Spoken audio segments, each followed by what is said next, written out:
आप लोगों को अब पता चला कि बंगाल में इतनी सारी रैलियां क्यों की जा रही थी।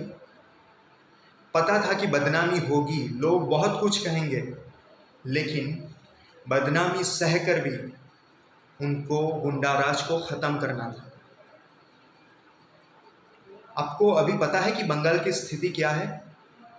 वहां पर निर्दोष लोगों की निर्ममता से हत्याएं की जा रही है, स्त्रियों पर अत्याचार किए जा रहे हैं, बलात्कार किए जा रहे हैं।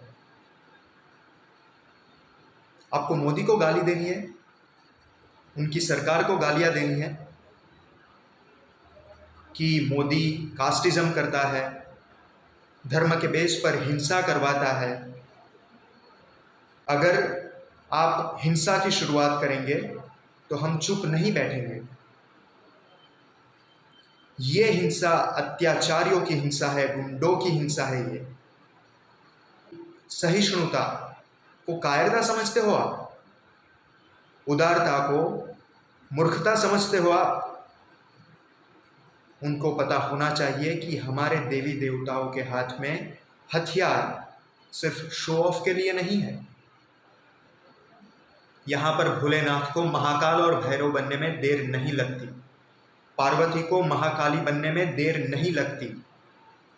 जो भी लोग मानवता के खिलाफ जाएंगे उनको कड़ी से कड़ी सजा मिलनी ही चाहिए। मेरा प्रधानमंत्री जी से और गृह मंत्री जी से एक अनुरोध है कि जिन लोगों ने भी ये पॉलिटिकल वायलेंस किया है, जिन लोगों का भी हाथ है, उनको उनके लिए एक ऐसा एग्जाम्पल सेट किया जाना चाहिए कि आगे से कोई भी पॉलिटिकल वायलेंस ना हो। ये एक विश्वास की हत्या है, ये एक भारत के लोकतंत्र की हत्या है।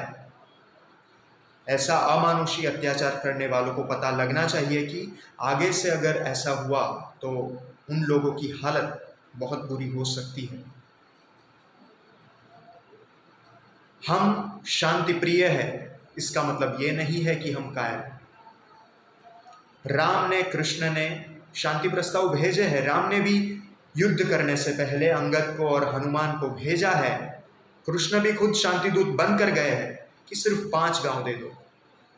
अगर उसके बाद भी अगर सामने वाले को शांति की भाषा समझ में ना आए, तब कृष्ण को कहना पड़ता है कि तस्माद् उत्तिष्ठ कौन्तेय युद्धाय कृतनिश्चय। युद्ध के लिए कृतनिश्चयी होना पड़ता है, तभी धर्म की स्थापना होती है। यहाँ पर हिंदू, मुसलमान, ख्रिस्त ये मजहब की बात ही नहीं है। जो लोग मानवता के विरुद्ध हैं उन लोगों को खत्म होना पड़ेगा। वो अगर राज्य के लिए हो, देश के लिए हो या फिर दुनिया के लिए, दुनिया में अमानवीय लोगों की कोई ज़रूरत नहीं है या फिर कोई स्थान ही नहीं है। उनको खत्म होना ही पड़ेगा। रावण भी शिव भक्त था, दुर्योधन भी विष्णु याग यज्ञ करता था, कंस भी यज्ञ करता था, लेकिन वो अमानवीय थे, अमानवीय कृत्य करते थे, इसलिए उनको खत्म होना अनिवार्य था। मानवता के धर्म की स्थापना के लिए इन लोगों का खत्म होना अति आवश्यक है। वो चाहे फिर हिंदू हो, मुसलमान हो, इससे कोई फर्क नहीं पड़ता।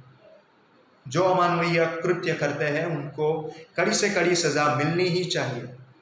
हमें आधा श्लोक पढ़ाया जाता है कि अहिंसा परमो धर्म, लेकिन महाभारत का ये श्लोक है कि अहिंसा परमो धर्म, धर्म हिंसा तथैव च। धर्म की रक्षा के लिए, मानवता की रक्षा के लिए, यहाँ पर फिर से मैं बार बार बोल रहा हूँ कि यहाँ पर हिंदू, मुसलमान, ख्रिस्ती या फिर कोई भी धर्म की बात नहीं की जा रही है। जो लोग मानवता के विरुद्ध कृत्य करते हैं उनको खत्म करना हमारी जिम्मेदारी है। हम सिर्फ शास्त्र पढ़कर बैठने वालों में से नहीं है। शिवाजी के लिए कहा जाता है कि शस्त्रार्थ शास्त्र पारंगत। अगर शास्त्र से नहीं मानोगे आप, अगर शांति से नहीं मानोगे आप, तो हम उन लोगों के वंशज हैं जो शस्त्र चलाना भी जानते हैं।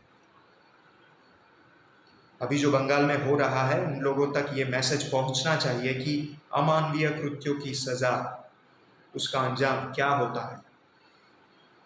मेरा प्रधानमंत्री जी से निवेदन है कि कुछ ऐसा किया जाए कि आगे जाकर कभी भी पॉलिटिकल वायलेंस ना हो। अमानवीय कृत्य कोई भी ना हो।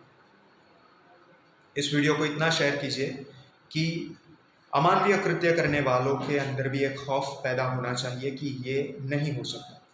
इसी के साथ जय हिंद, भारत माता की जय।